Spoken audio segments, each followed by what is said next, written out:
We're back discussing the ISIS terror threat with our expert panel, our CNN national security analyst, the former CIA operative Bob Baer, our CNN global affairs analyst, retired Lieutenant Colonel James Reese, and our CNN terrorism analyst, Paul Cruikshank. Paul, you've been reporting extensively on ISIS's expansion, including into Libya.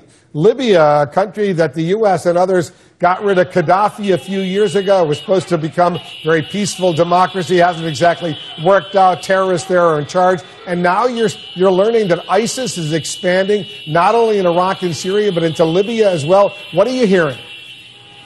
Well, Wolf, this is an extremely concerning development. ISIS is now in complete control of Derna, a major town in eastern Libya, just 200 miles south of Crete, across the Mediterranean. Concern as well that they're expanding in eastern Libya, taking advantage of political chaos to expand westwards up the coast to Benghazi, even as far as Tripoli. Abu Bakr al-Baghdadi, the leader of ISIS, helped orchestrate this takeover in eastern Libya by sending a top aide to Libya a couple of months ago to help build the group up there. The Libyan jihadis pledged allegiance to Abu Bakr al-Baghdadi last week, and he welcomed them in to the ISIS fold. And what's helped them take over is the return of up to 300 Libyan jihadis, veterans of ISIS in Syria and Iraq, who've come back and are outgunning other groups in the region, Wolf. And Bob Barry, you remember, I remember, and our viewers remember, just a few years ago, the U.S. was launching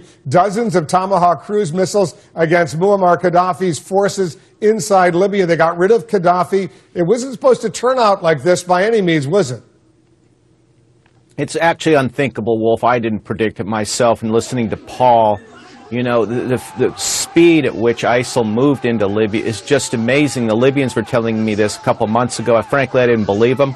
But now they're there. And as Paul said, they're in Derna. They've almost got another capital. They've gotten training in Syria and Iraq. They're coming back and using those skills against what's left of the Libyan government, which, frankly, is almost nothing. It's become basically a terrorist state right now. Colonel Reese, is it too far-fetched to expect that U.S. airstrikes, as they are going on in Iraq and Syria right now, could be expanded to go after ISIS targets in Libya? Yes, Wolf, I do believe we could go after them, especially, you know, with the high-value targets. If this is part of ISIS leadership that Baghdadi has pushed down there, we definitely have folks that are looking at this, and if we can identify it, you know, we've known this for quite a long time, and my fear is that Libya could actually become worse than Syria is, because right now it's lawless, and it's a safe haven for any type of terrorist organization to get in there. And it's right next door to Egypt, to Tunisia. Paul Cruikshank, talk a little bit about what's going on in North Africa right now, and as you point out, not very far from Italy, from southern Europe. This is a real potential disaster.